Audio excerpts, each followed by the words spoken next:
Welcome everyone to Stone Soup. We'll save the wave for the end. Okay, you can do jazz thumbs or whatever you like. We have a great feature for tonight, and the feature is actually going on first. We've been seeing this happen with a couple of online spots. Tim Gager usually gives people a choice of whether or not to go first or last, to go before the open mic or go after it. Tonight, Erik has chosen to go before, so we're going to make it an option for a little while and see how it goes. And gives me great. You know me, second to last. Hey, yes, ma'am. Always second to last. Yes. To last. Yes, absolutely. Absolutely. And hopefully we'll be joined by more people as the night goes on. Erik Tate. Can you please change my name, Chad? Oh, absolutely. To the Blackbird thing. Yes, yes, yes. Thank you so much. Thanks to all of us joining by video. Thanks to all of us joining by phone. And thanks to tonight's feature, who I've known for quite a while, even though we had not been able to meet flesh and blood. Erik Tate has long let known his roots in Stone Soup poetry. He wrote one of the more touching tributes to Jack Powers when Jack Powers died in 2010. You can catch that on the Stone Soup website. I've linked it on my blog a couple of times this week as well. Erik Tate, according to his boilerplate, says, when I'm not writing poetry, I enjoy oil painting, photography, gardening, and cooking. My favorite poet is Allen Ginsberg, and I am a huge fan of the Beat Generation poets and writers, which is why I was immediately endeared to Stone Soup when I discovered the group in the late 90s. At the time, it seemed there were so many members of the group who were either fans of the Beat Generation or knew some of the key voices personally. I'm honored to be featuring for Stone Soup. After a nearly decades-long hiatus, I hope you enjoy what I have in store. I guess I could have just shut up and you could have said all that as well, Erik, but best to get the boilerplate out of the way. I've been enjoying Erik's work online.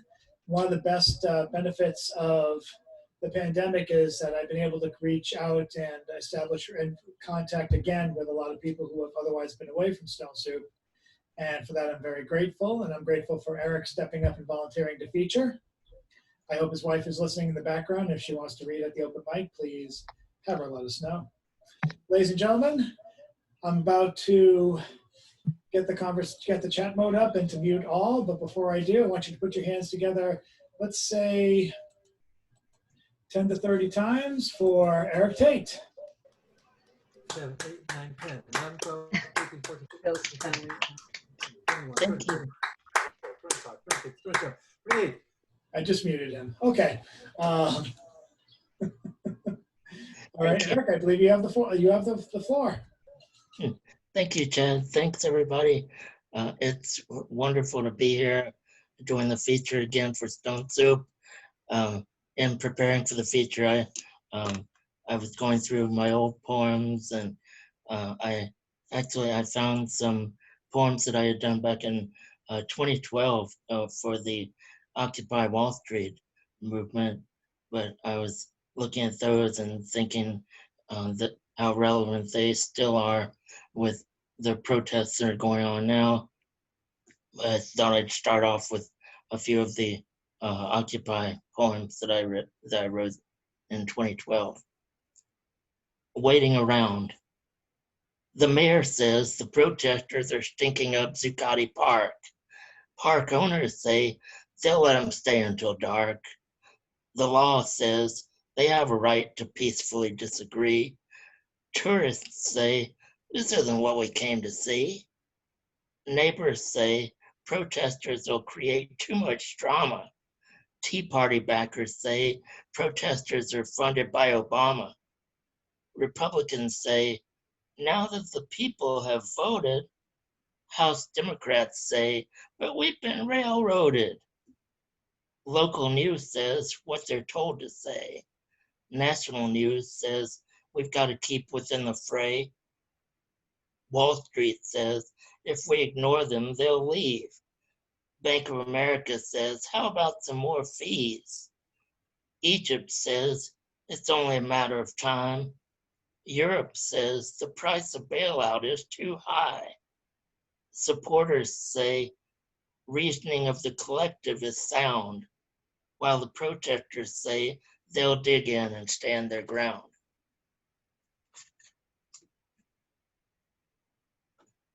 The next one's called revolutioning by proxy.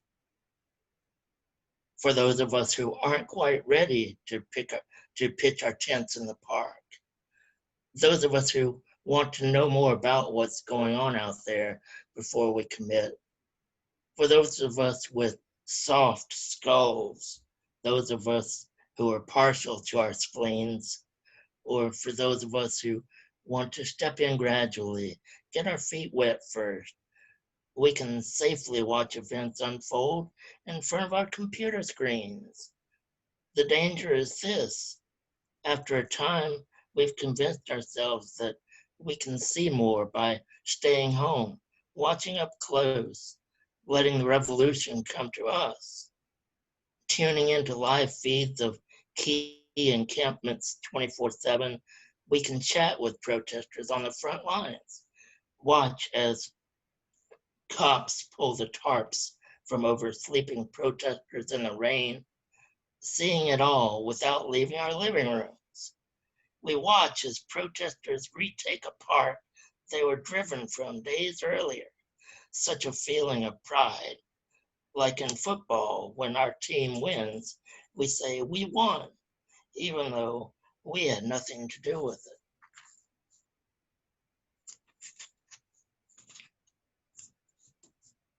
What are you in for?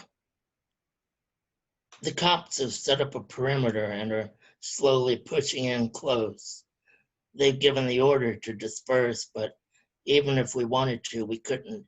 We're packed in too tightly. Panic sets in. Two guys with steel pipes try to break through Red Rover style to the outside, but are disarmed and beaten back in. The one will probably have a few cracked ribs. The other took a pretty good blow to the head. Civil disobedience is old hat to some of them, but the younger ones don't know what to make of the cops in their riot gear. College kids expecting to hold hands and sing protest songs are disappointed when they realize this is not a game we're playing.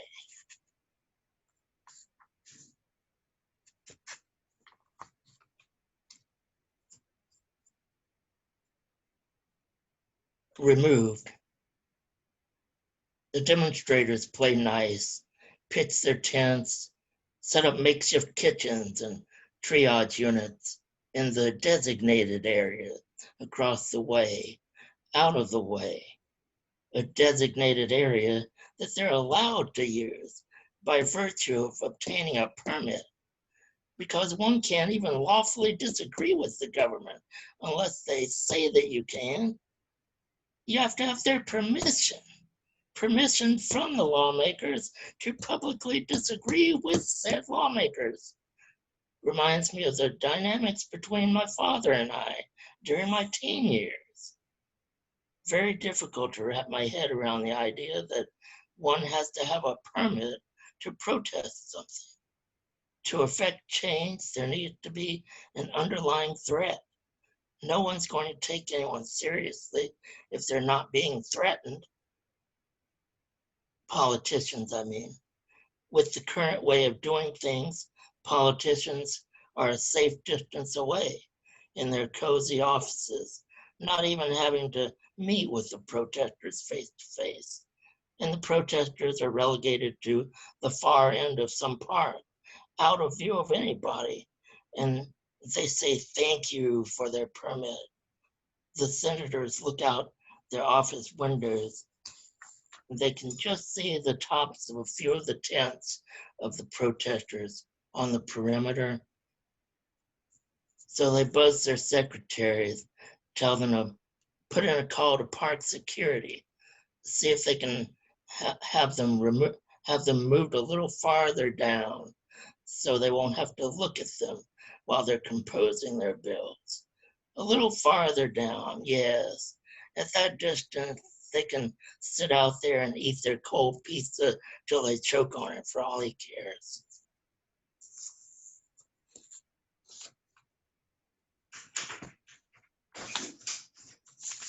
But that was a little introduction there.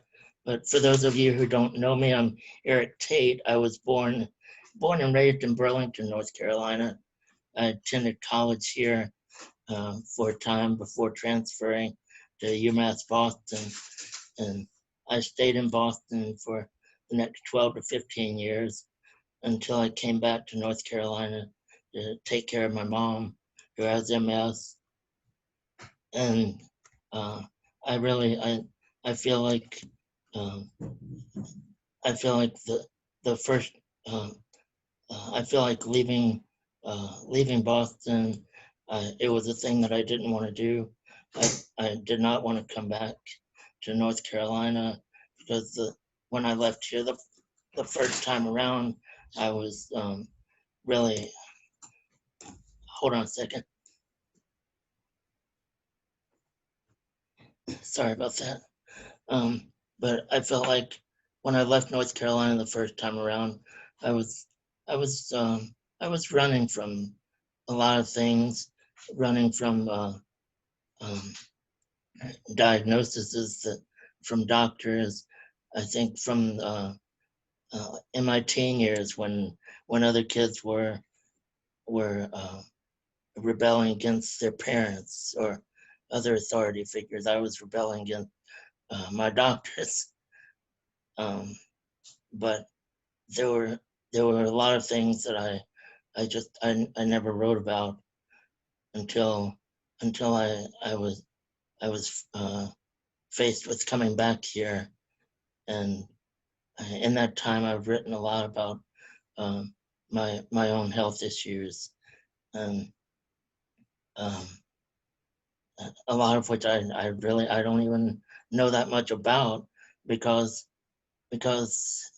originally when I was younger I didn't want to know about it, and now now I want to know about it, and so I've been writing a series of poems about a condition that I have called Klippel-Feil syndrome. But I'll read some of these poems for you from that collection. Crippled or disabled. Disabled makes me think of shutting off a machine. It's powerless, dead in the water, no juice getting to it.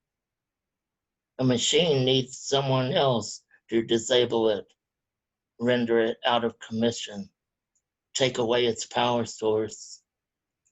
Is that what's happening to me?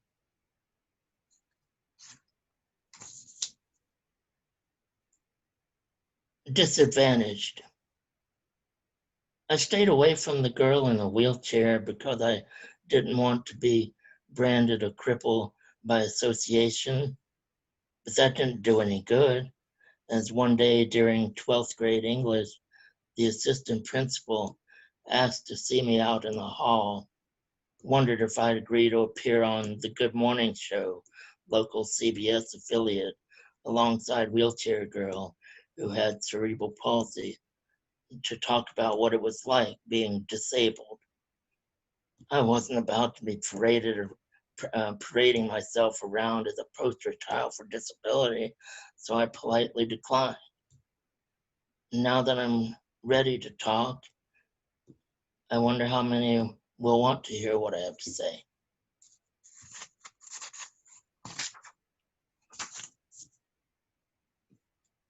Klippel-Feil syndrome. I used to think that I was merely ugly, a no-neck hunchback with a crooked face. Then I decided to get wise, start researching my condition. Joined an internet support group for people like myself, except that there are very few people talking about the physical manifestations of the disorder.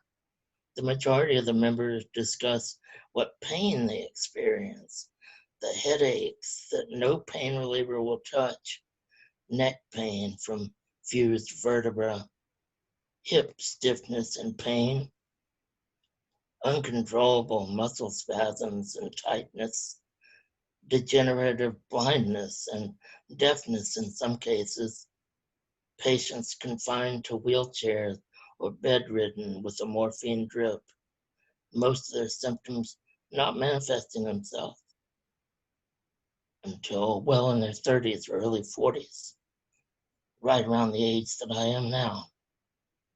So I have other things to worry about. Now I learned that not only am I ugly, but I also have a potentially debilitating disease.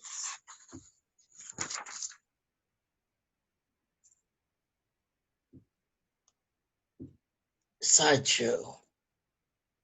Whenever a new doctor would see me, I'd be subjected to the once-over.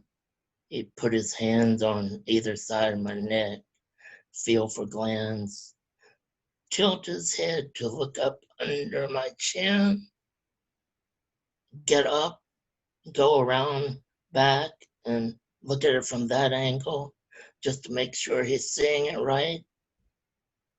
And then he'd come back around, sit on his stool with his clipboard on his knee, and make his pronouncement as he wrote it in his notes. Abnormally shaped head and extremely short neck.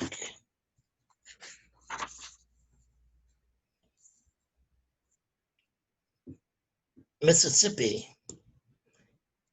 M-I, crooked letter I, crooked letter I, humpback I. In school, we chanted with vigor, but that was before my scoliosis kicked in, before my jawline started to shift. Thank goodness. After that, it seemed like such a cruel state, Mississippi. As a teenager, the thought of even passing through the state on my way to another state made me uneasy for fear of finding others like me.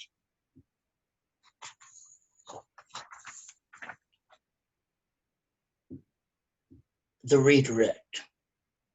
Like in college, when I decided to grow my hair long, to give people something new to stare at.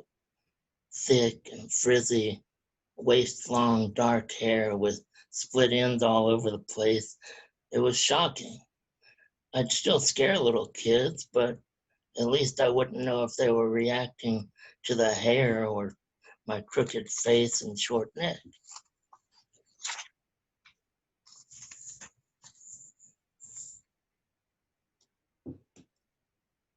Charity stripe. The last time I played organized basketball, I didn't do very well. I only scored the one basket, with the opposing team's center setting a screen for me. I trotted the ball up the court, stopped on a dime just to the left of the free throw line, and was about to pop it when their big guy stepped in between me and my defender, caused me to hesitate, and I pulled it back down. I thought he was taunting me when he told me to shoot, that he'd swat it away, and later I wished he'd had.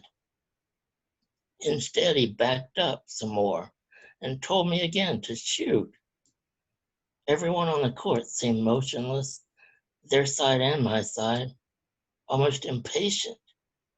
I should have given up the ball just then and stormed off the court, but I thought of the stat sheet with a 0-point total next to my name, and I took the shot, sort of half-heartedly threw it up there, and it went in.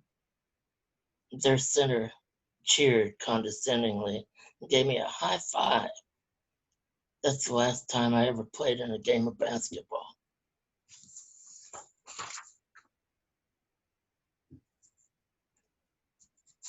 And this is the last one I'll do about lapel file, making sense of it. There was a time when I worked 3 jobs at once, 16 hours a day on my feet, evenings working the register at Taco Bell, stationary for long periods. Backs of my legs would start to ache, and I'd lock my knees to keep them from giving way, and think of it happily as a Buddhist endurance test. Now I can't even stand in front of the sink long enough to brush my teeth before the pain starts in my hip and down my right leg. Locking my knees doesn't help. Shifting my weight and straightening my back. I remember being told as a child the locking of the knees causes joint damage. And I wonder whether the pain I feel is the residual effects of years of standing for long hours with my knees locked. If so, at least I know the pain is my own fault, something that was within my control once, as the alternative explanation is far more unsettling. Terminology I've learned from reading my medical records, leading me to internet message boards where people sing the praises of gabapentin to keep the physical pain at bay. Result of a degenerative disease manifested in bone deformities, coupled with inflamed nerve endings, progressively debilitating a body from the onset in a person's late 30s, early 40s. The common physician doesn't know how to pronounce it. People faced with the ominous diagnosis don't know what to expect. It's called Klippel-Feil syndrome, an unruly disease that gets shortened to 3 manageable letters, KFS.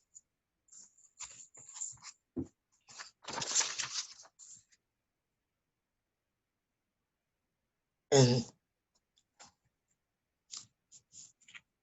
for these last ones that I'll do, kind of lighten the mood a little bit. But now here's, and going back through the stuff I had written, I found this one that I had written when I was still in Boston, January 25th, 1997. Yes, my hair is thinning. I'm expelled from school. There's no money and no work. But Elaine made dark chocolate fudge today, the thought of which made me salivate as I walked home from the food master, turning my lip up to watch the snow crystals melt in my mustache.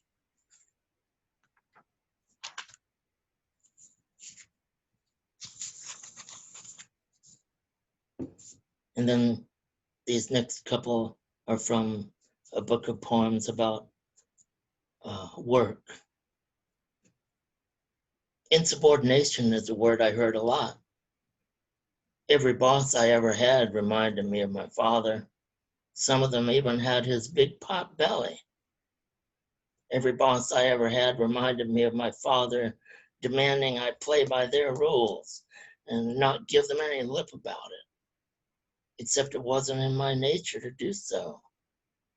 Every boss I ever had reminded me of my father, only differences being my bosses never forgave my outbursts, while my father never told me to vacate the premises.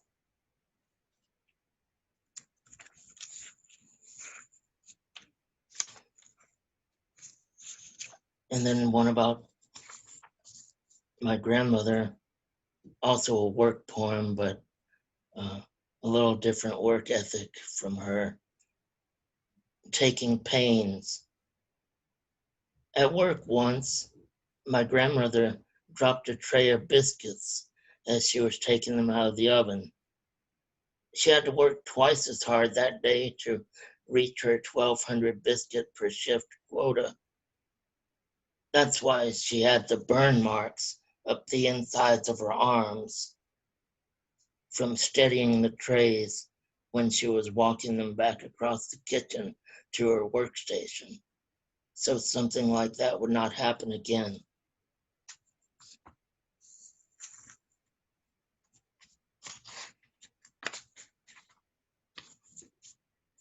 Here's a fun poem from my book of smoking poems. Things I now know about smoking. That the numbers 100 and 120 refer to the different sizes of cigarettes. That Marlboros don't come in 120s. That Saratogas only come in 120s. That slang for 120s is spikes. That it's not cool for men to be caught smoking spikes. Dirty Harry wouldn't smoke spikes. The gun is a phallic symbol in a Clint Eastwood Dirty Harry movie. The longer the gun, the tougher, more manly man who carries it. Surely this should be true of cigarettes as well. Eager to bolster my tough guy image, I asked the store 24 clerk, probably a veteran smoker, if they have any cigarettes longer than the 120s. No, and she wants to take another look at my ID. I'm a bit nervous not knowing many cigarette brand names, so I go with Marlboro. They don't even come in 120s.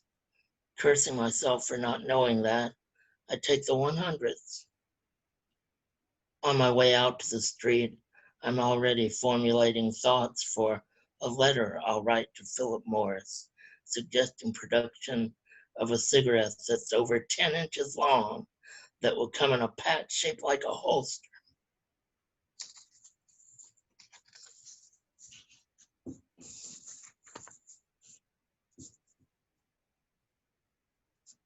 And like Chad was saying in the beginning, Ginsberg is my favorite poet and a big influence in my work.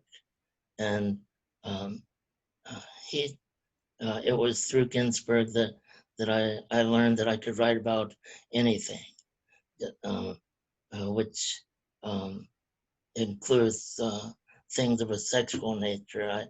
I was born and raised in a Mormon household, by parents that were really squeamish about sex, especially my father. He could not really have a conversation about sex at all.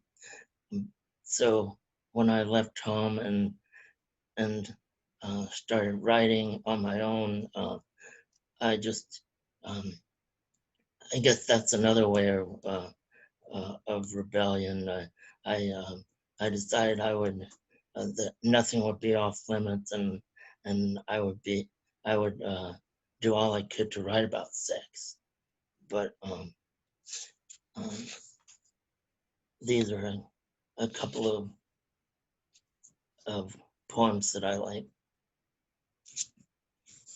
Older women. The first time I felt erotic was in 5th grade, watching my former kindergarten teacher, Mrs. Lewis, dancing around the stage in her pink and blue leotard, lip syncing to Olivia Newton-John's Let's Get Physical, on a day when a bunch of the teachers put on a talent show for us kids in the school auditorium. I remember my heart on, and that night I ejaculated in my sleep, dreaming of Mrs. Lewis wearing crotchless panties, kneeling in my bedroom closet, guiding my penis slowly into herself through the hole. I slept with the radio on, and when I woke up, Sticky, the Pointer Sisters, I'm So Excited, was just ending.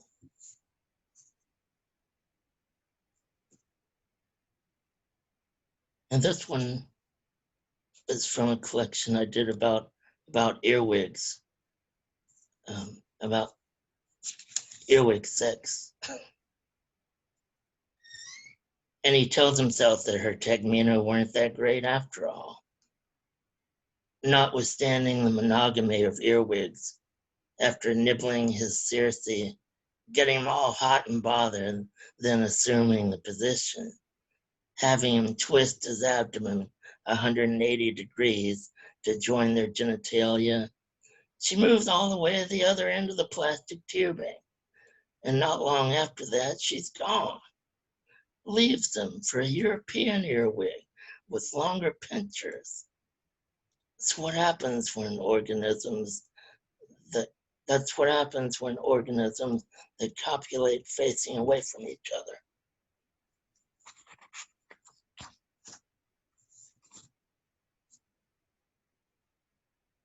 I'll leave you guys with this one last one called Another Drunken Night.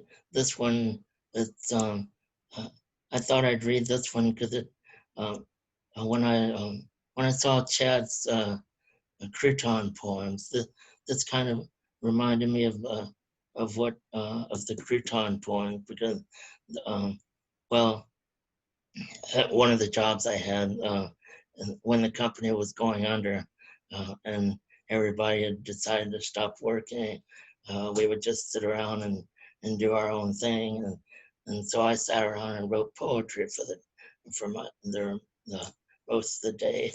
And my coworkers, they'd give me a word, and I'd try to put all the words into a poem, and that would be the game we'd play. And I'd put all the words into a poem, and I'd read it for them at the end of the day. But this one is a product of that. I call it Another Drunken Night. There were 2 moons, but I thought I was still on Earth. One of them was moving closer into focus so that I could see it was a flying saucer doing loop-de-loops.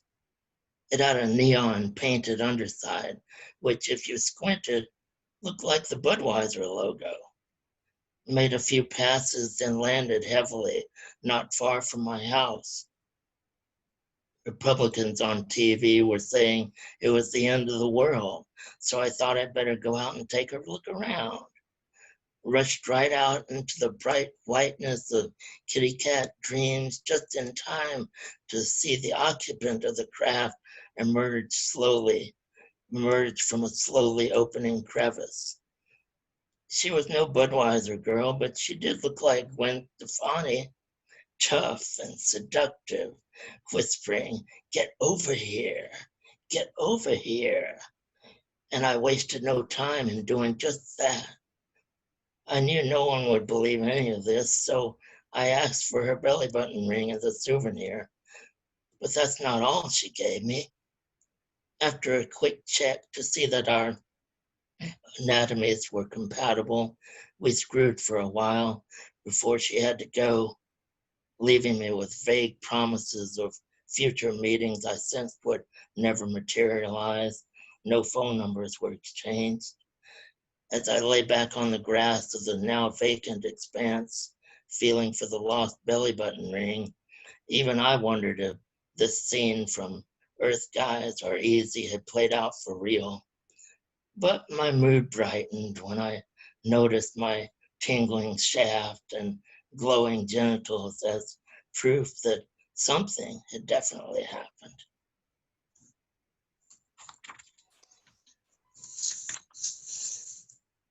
I'd like to thank everybody for having me for the feature tonight.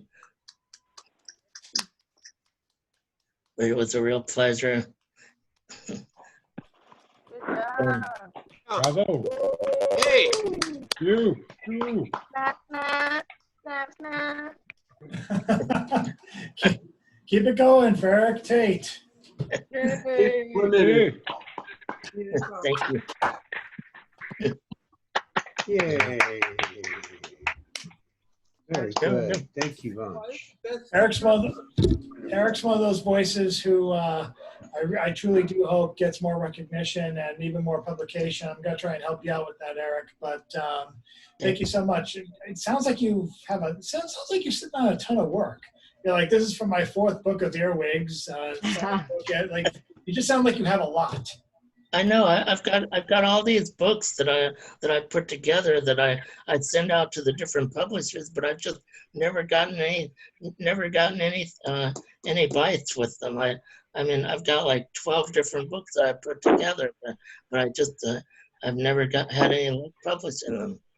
Well, we'll see what we can do about that. But for now, thank you for sharing at least a poem from each volume for us today, and hopefully many more to come. Thanks again, everyone. Thanks. Thank you. Thank you. My pleasure. And I'm already saying thanks for coming, but we do have an open mic. So I do hope we're joined by other people. And thanks to Erik for staying by and listening. He's also been a very active participant since the very first open mic online happened back in, God, was it back in late April? I think it was all the way back in late April or early May. Probably late April, because we had to do a couple before we did the anniversary blowout. And I think Erik's part of that as well. Definitely look up the Stone Soup readings on YouTube, almost all of them since the anniversary celebration, since and including the anniversary celebration, I've been posting online on YouTube, and there's definitely crazy moments in all of them, as some of you might see tonight. So we're going to go to the open mic, and I did put in the open mic list, and the first one up was the first one here, aside from myself. Let's give it up for Patricia Kerrigan, all the way from New York. Baseball. Little League baseball haiku. His glove reaches for the ball, falls short of his dad's expectations. Sitting out the game with a sore arm, a kid's dream strikes out. Foul ball, breaking wind in the grandstand. Fastball to home plate. You're out. Out at third, he can't outrun a speeding ball. Full count, bases loaded, all eyes on the pitcher. Crack of the bat, she bunts to first. Sliding into home plate, the seam on her shorts give way. Thank you. Thank you very much, Patricia. And did I say crazy things tend to happen here on the open mic? I wonder why I brought it up now of all times. Well, anyway, here's Bill Lewis.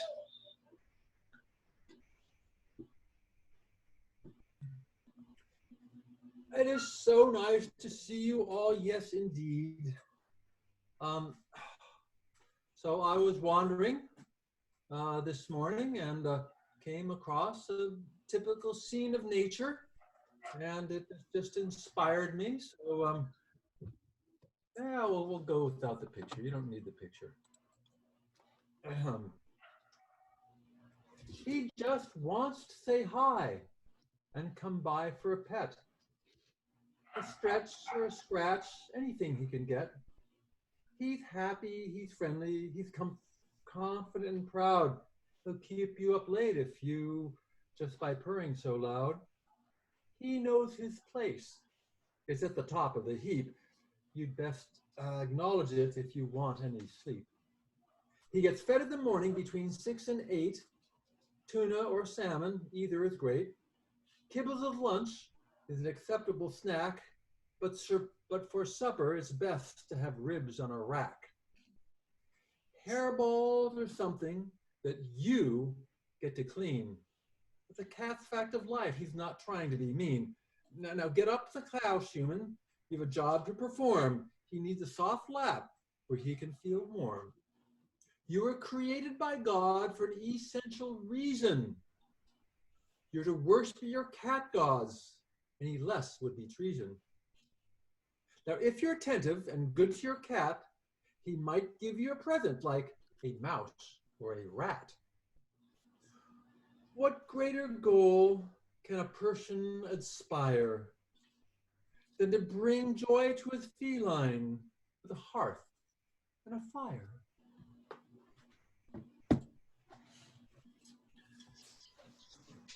Thank you, Bill. And, oh, jeez. I have to leave soon. I've got a Peace Corps meeting that I have to go to. We're planning the world. Hey. Thank you, Bill. And let's move on to another one of our stalwarts, both offline and online. He celebrated a feature for his reading not too long ago at Stone Soup Live, which I hope continues in some capacity after this is all over. Let's welcome up Mr. David Miller. Oh, okay. Alrighty. Well, all right. Hey, and thanks, Erik Tate, for that feature. That was really something. I was very glad to hear all that work because, of course, I hardly know you, right? Except in this little tiny, bunch of little rectangles that we look at each other through. But anyway, so thank you. So I have that one poem here, and it's called Masks and Dogs. I have recently crossed paths with many people and their dogs, or several in a hydra. As it appears, dog walking is an essential service. That is, I do not cross, but bend my path in a neighborly parabola to dodge odd arcs made by no-seam spitflecks. I wonder what they think of their owners' faces shrouded. It wasn't like that when they were young, the dogs. Perhaps for dogs it's a passing fashion statement, something they'd sniff out as trendy if canine noses could be bothered with the merely chic. It doesn't seem to matter to them. Maybe for dogs it's just another dress-up, meaningless like mittens or a scarf. My wife and I sport decorative muzzles for daily strolls around the park. The dogs look at us as they always did, which is to say, barely at all.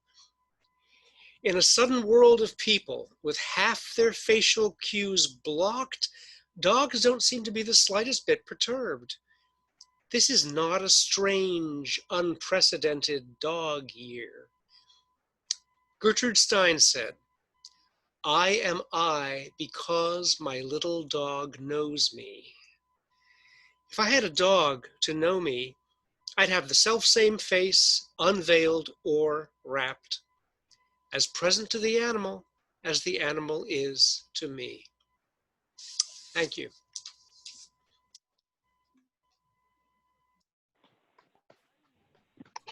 Cats, and now we have dogs.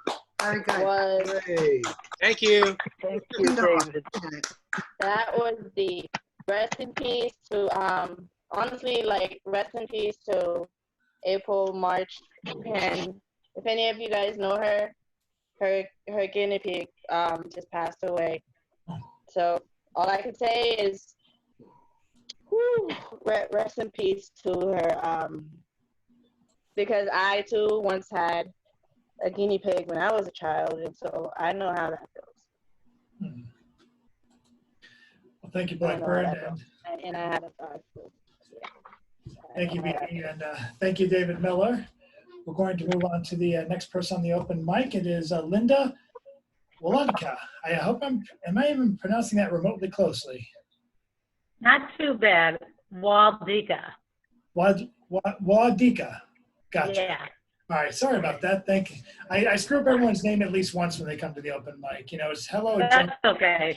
Yeah. All right, the mic is yours. Okay.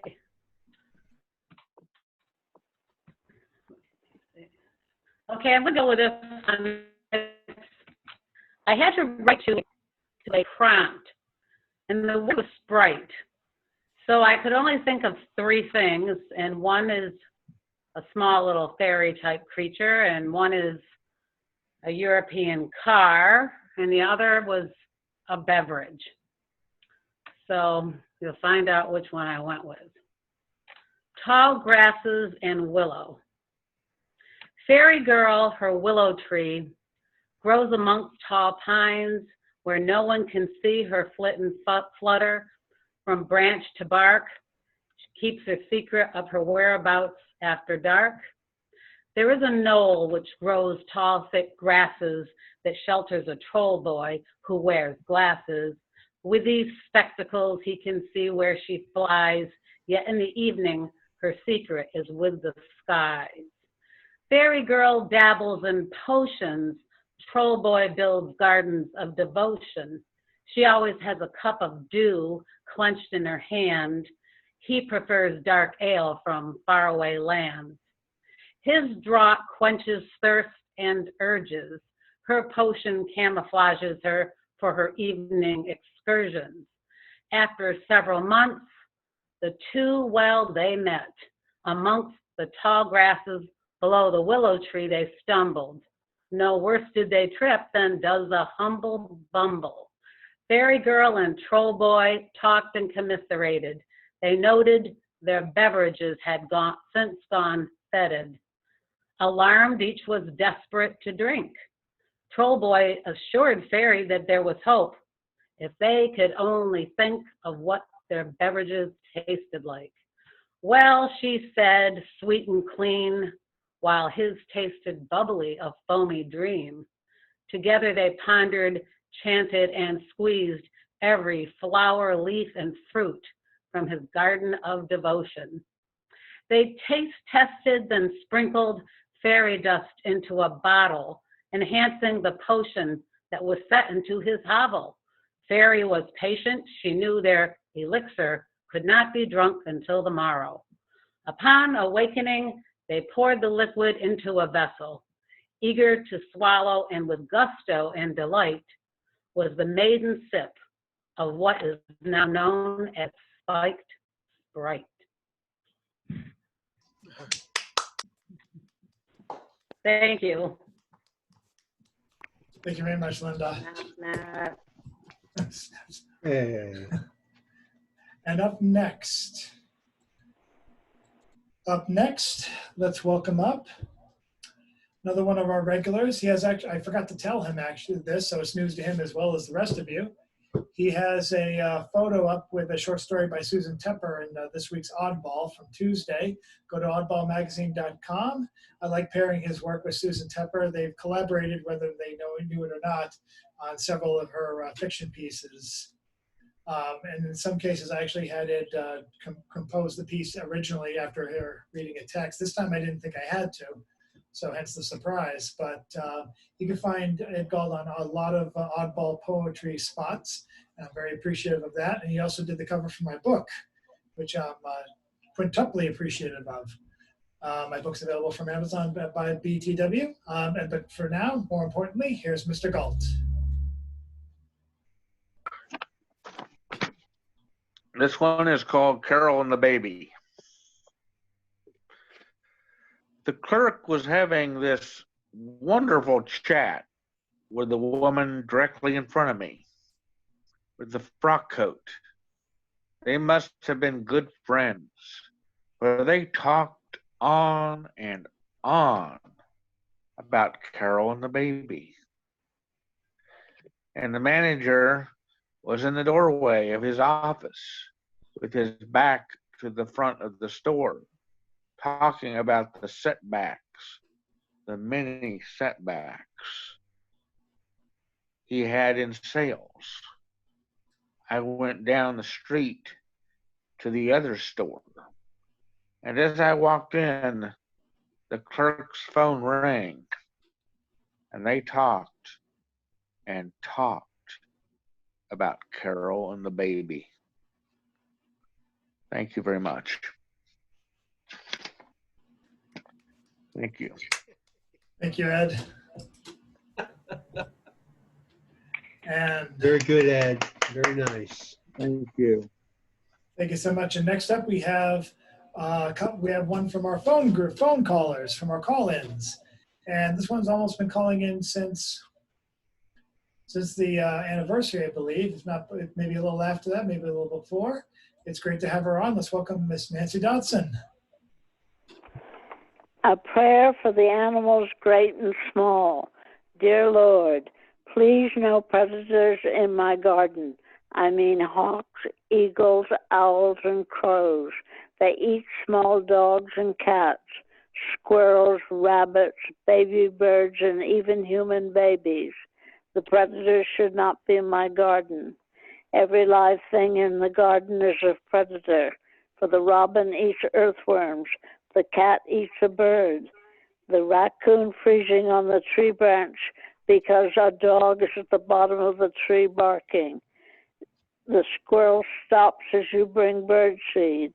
The bumblebee takes nectar of the flowers. The animals eat tulips and daffodil bulbs. The creatures all know fright, and it becomes a usual thing for all live creatures. I want peace. There should be more survivors. Okay. Thank you very much, Nancy. Thanks, Nancy. Thank you, Nancy. Very good Thanks, to hear you, Nancy, Nancy. always. I do like that. And up next on our very full open mic, I'm going to welcome up next. Oh, did he leave already? Oh, I was going to invite Mr. John Stickney, but I don't see him here, which is a pity. So I'm going to move it on over to John Wizek. Okay, hello, hold on a second. Let me change the glasses here. The trouble with Russian writers. Chekhov brings a pistol to the dinner party and shows it square, blue steel, and deadly while waiters ladle out cherry soup. I knock my bowl over, staining the tablecloth like the aftermath of some gangland slaying. Even waltzing with Ludmila Ivanova cannot take my mind off Chekhov's piece. Violins, chamber orchestra, my hand on her side, her tender pink shoulders, the orange silk gown, while hollow point, jagged metal lurks in the gun. You can't relax with a Russian writer around. Once he introduces a pistol, it has to go off. But what about those other threats? Terrorists spooning anthrax into Valentine's Day cards, SS-19 missiles pointed at New York and Chicago, dirty bombs infiltrating the country in shipping containers like AIDS penetrating white blood cells, and those sick chickens in China waiting to infect us all. Ludmila's rosy fingers toy with my waistband, promising a future of friendship and love. But I know God's a Russian writer. I abandon her and stand by the punch bowl, the heavy oak table, some cover for when trouble goes down. Yeah. Hey. Yes. Hey, great. Hey, Very nice, sir. Do you hear that clap? Okay. Yes. Yes, Mr. Weston. Yes. Yeah. The truth. The truth. If you're doing a poetry reading, always put Blackbird in the front row. You'll feel like the place is filled. We are, and up next, I thought he was gone. Looks like he's back again. John Stickney, are you ready to read? I am. Eric's poetry was so hot it overheated my router. Apparently. Wow. Yeah. That is high I praise. got kicked off for a little bit, but I'm sorry. I'm sorry if I missed anybody. So prior to the reading, Patricia and Blackbird were discussing weight gain and weight loss, and this is a poem about the pandemic 15, much like the freshman 15. Look to the sky. Because the mice escaped the lab with the ability to control similar-sized minds, they have roped themselves to the backs of ravens and plan an aerial assault on your cupboard filled with Cheetos, cheese curls, Cheez-Its, cheese nips, cheddar bunnies, cheese whiz, and those delicious, cheesy goldfish. Thanks.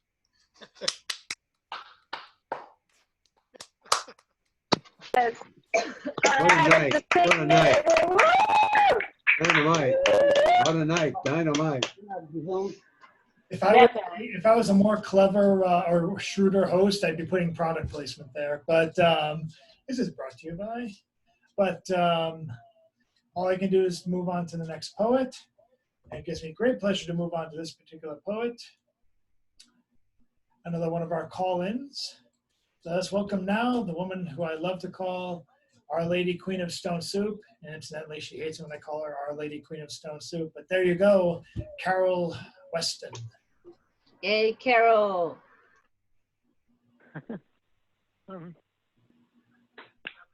Well, the first one is to my grandmother I've written today. Grandma, how was it that day in Marblehead when you sat on the sofa and lightning came in the window over you and killed the dog in your lap. So now I go on to a poem, God, written in my early 20s, when about the end of the Second World War, what it was like. Poppers of seaweed and pokers of jellyfish, we have splashed together beside the same pier steps and jumped from the same diving board, holding our noses over space.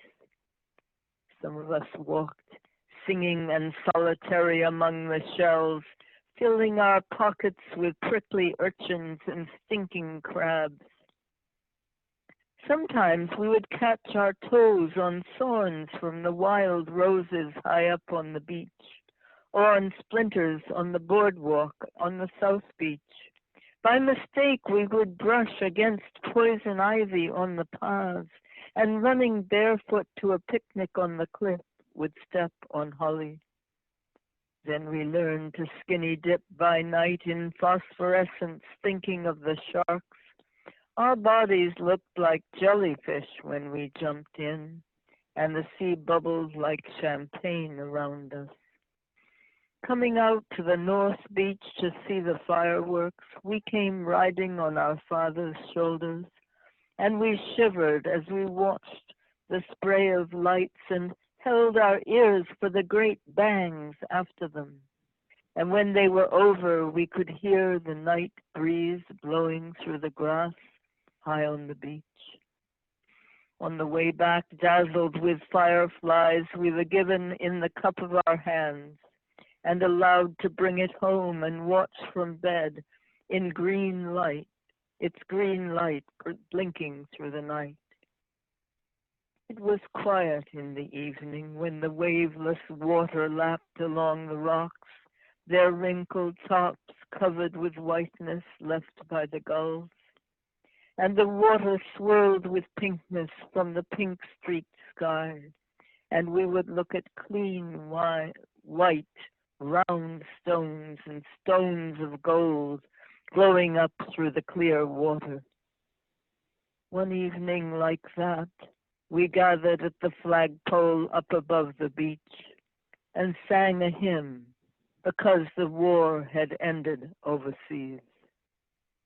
Coming down to picnic on the rocks, we saw a rainbow arched above us in the sky. We took our paddle boats and paddled, giggling at the water's edge.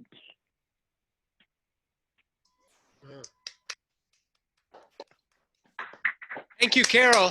Thank you very much. That was wonderful. great. Thank you, Carol. Whoa. Thank you. Good reader.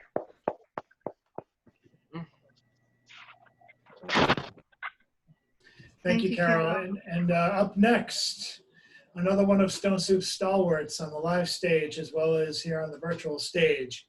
It gives me great pleasure to welcome back Mr. Erik Nelson. Okay. So, a while ago,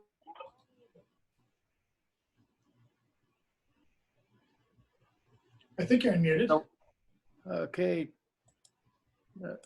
Okay, can you hear me? Yes. Okay, so a while ago there was a broken water main, so everybody in my neighborhood had to like go to the store to buy drinking water for a while.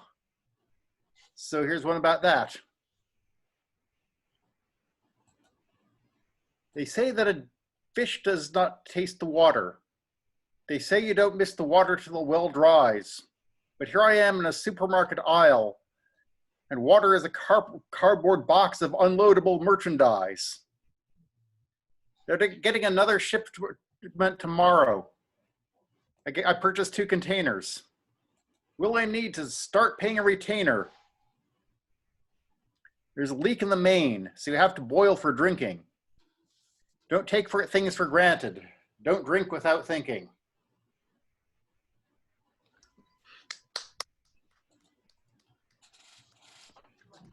Thank you, Erik.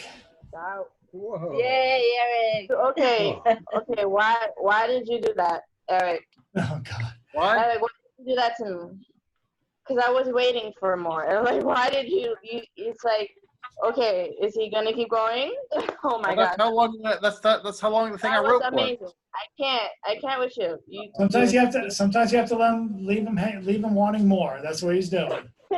Ah! And he's leaving Blackbird wanting more. What's up? Stop it! All right. Let's. Well, before I get to the last two people on the open mic, I have to make sure there's no one hiding in the background. For instance, James, does Jan want to read, or is she just a participant in the background?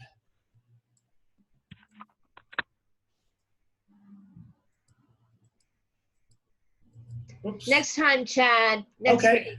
not a problem. And Chris, Eric's wife, Chris, has participated once or twice in the open mic. Is she interested in reading?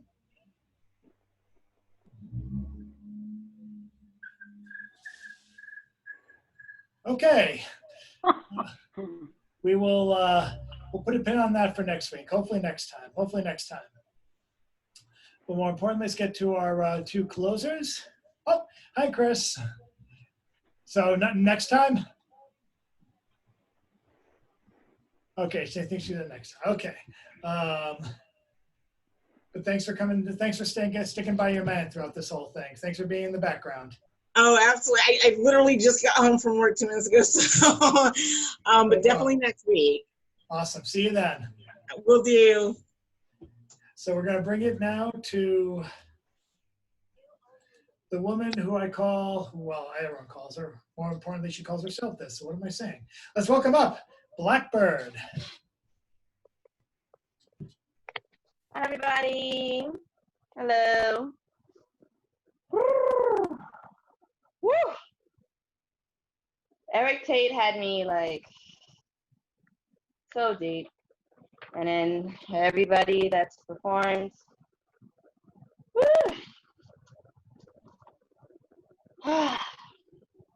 You guys are amazing. And I enjoy being here every week. When I can. When I'm able to. So hi everybody! How you doing? Okay. All right, so I'm going to do two poems. Whew. Wow. Okay. It's called The Introduction.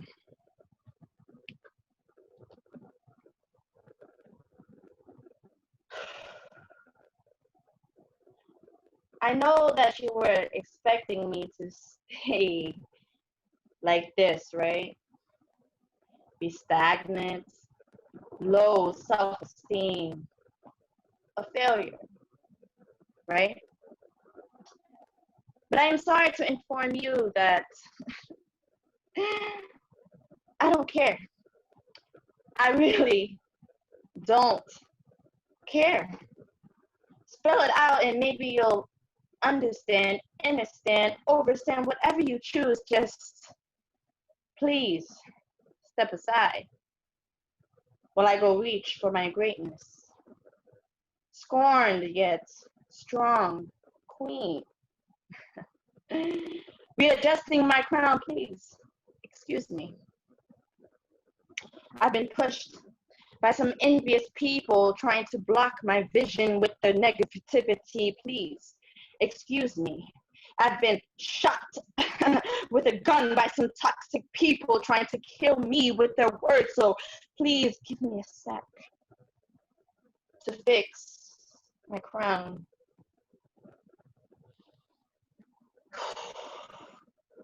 Confidence, persistence, consistency. These three words all describe me. My name is Blackbird for a reason. Because I came from a life that was filled with thorns. That's why my wings look so torn.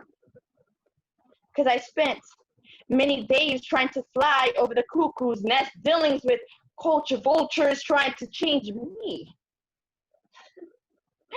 A sweet and gentle me into a bittersweet and aggressive me, but I fly and I fly. I keep trying, so I fly and I fly. I keep flying, trying to reach the sky, to touch God, because I have to break free. Trying to ignite the goddess in me, break free from this tradition that's holding me back, break free from this religion that's setting me back, break free from the generational curses that's keeping me back, because I just have to break free. I have to break free. I have to break free. With this broken wing, I can fly. I can fly. I can fly.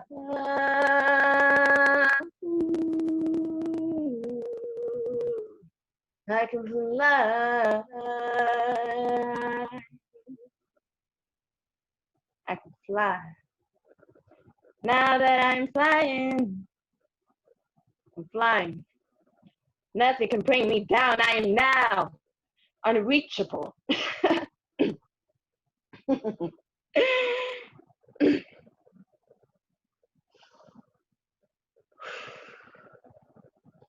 Now that I've had time to fix my crown, hi, my name is Blackbird, and I'm free. I am your queen.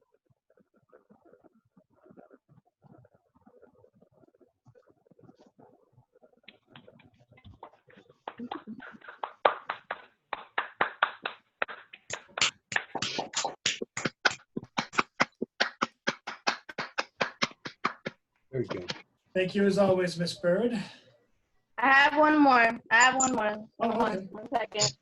Okay. Chad, you're gonna like this one. I have one more. Cause I said I had two, so I have one more. So this one I just wrote, and thank you so much. Thank you. I appreciate it. This one I literally just wrote 3 days ago. This is the newest poem ever. Like, yes. It's untitled. I don't have a title for it yet, but I know Chad is gonna love this one. I already know. All right, let me just. I know, because he hasn't heard it yet, because that's why it's a surprise. All right. Okay. Let me drink some water for this one. 1 second. 1 second, y'all. Sorry, 1 second. 1 second. Yep.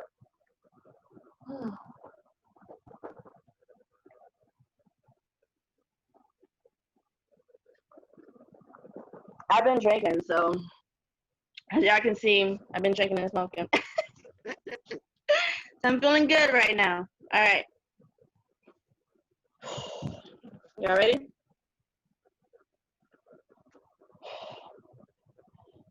My skin is brown. My heritage. First to rise revolution, then our concrete turned to the debris by greed. Earthquake. Boom. Good souls lost over power. Instead of being welcomed with love, now I'm called a communist.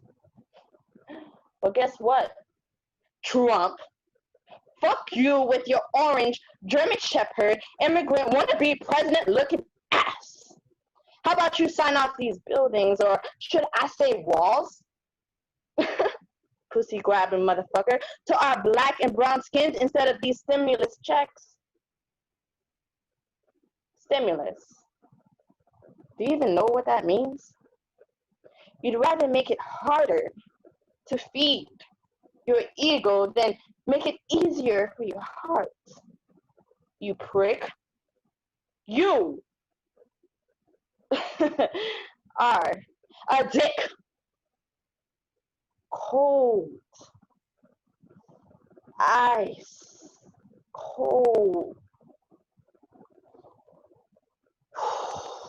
May God have mercy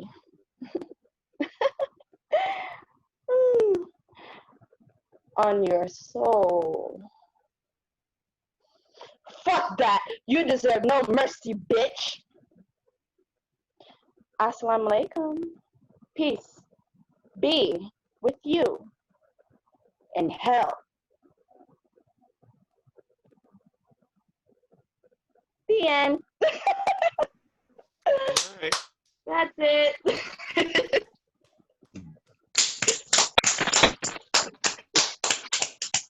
Thank you so much. Thank you. But how do you really feel? Thank you. Fucking relief, like. Blackbird knows I have a I type of feel so fucking good that y'all are responding to it so greatly, and thank you. That's all I can say is thank you. Thank you. Blackbird knows I have a type of poem. They're on to me.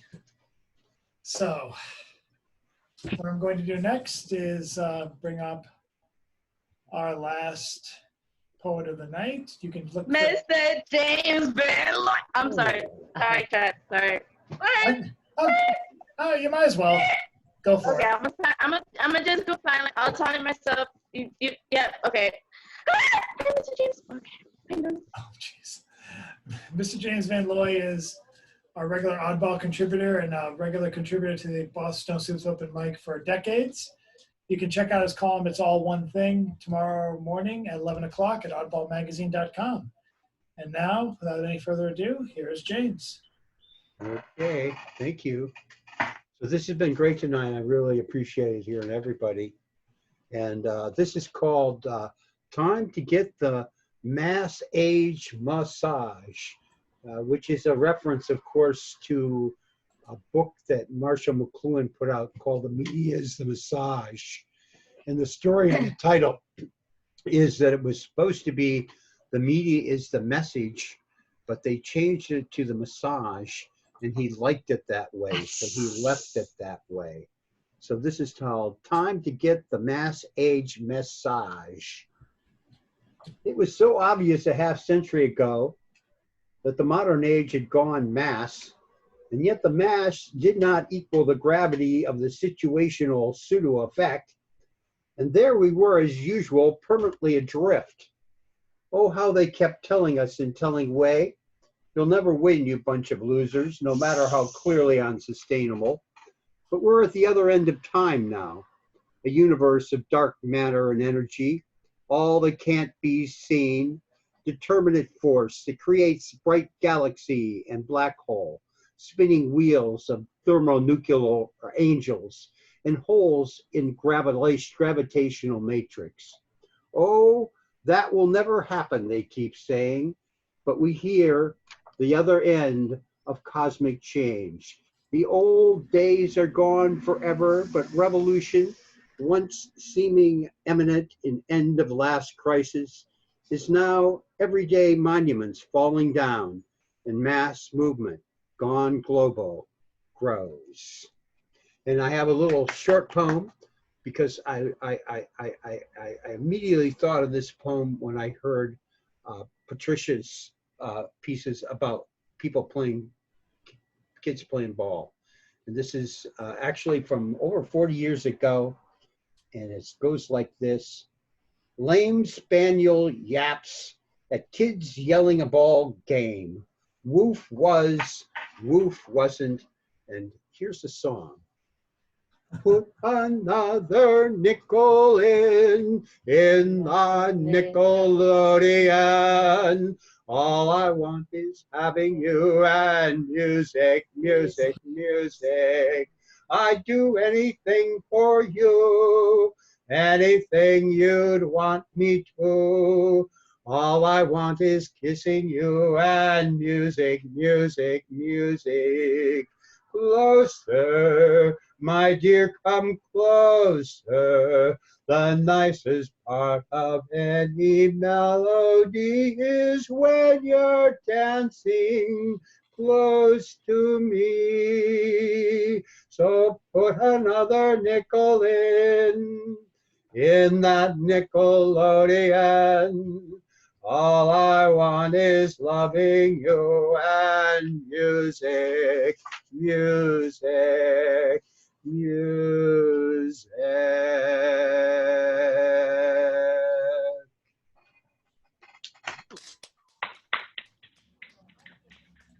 Hey. Good for you, James. Thank you. Love it, James. Yes, yes, yes. This is why I love him, okay? Okay, all right. Now you understand me excitement, eh? Now you understand my excitement. This is why I love Mr. James Ben Lloyd, okay? All right. Now you can mute me. Bye. Oh, my word. Okay. Well, ladies and gentlemen, I want to give I want to give a shout out to the open mic.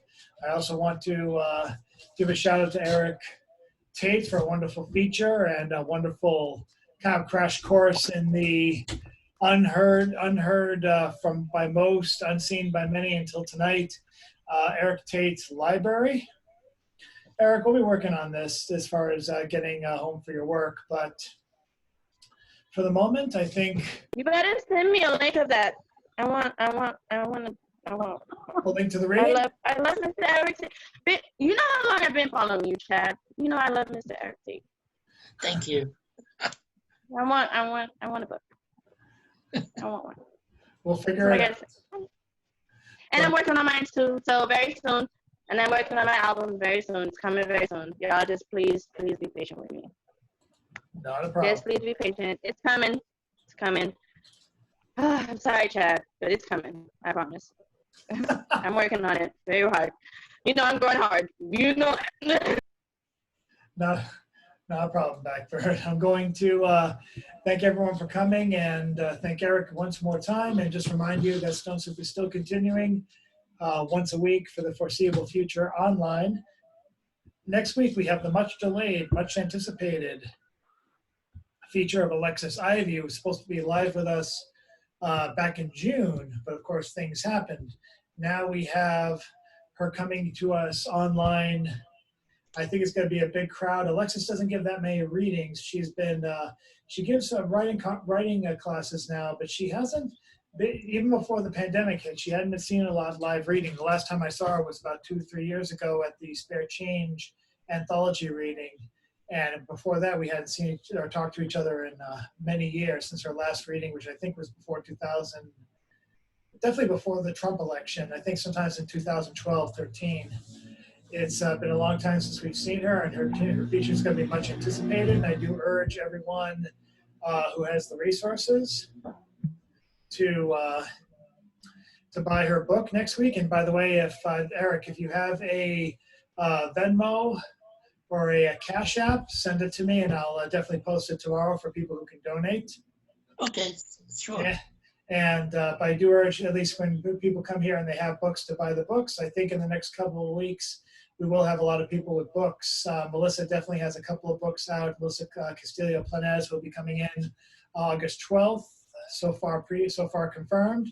And hopefully if we have Bridget Eileen, she'll have some custom books that she can give out. And of course, she'll have the fundraiser for the Boston Poetry Marathon, which if it's not going on this year, will definitely go on next year. We do want to keep that going in the hopes that the pandemic will be gone and a lesson that hopefully will be learned by some by summer of 2021. And I do want the marathon is literally like my favorite non-stop super late event of the year. So I hope you all get to at least get a taste of it online with Bridget's feature, and which will hopefully be in a couple of weeks, and with the actual event itself coming in later August. So that's all we have for right now. More to be announced, more coming. If you've asked me for a feature, I definitely have making a note of it, and I'll be contacting either you or anyone who might not be online at a later date. Rest assured, a lot of people have come to me in the last few weeks. Word is spreading that even if Stone Soup does go back to live readings, I would like to keep it maybe even half and half, because online we're getting a lot of people that we have not gotten before, which I'm very thankful for, or people we haven't gotten in a long, long time. A lot of reunions. I'm very grateful for that. So without any further ado, we'll see you next week. The wave bye for the camera. Very good.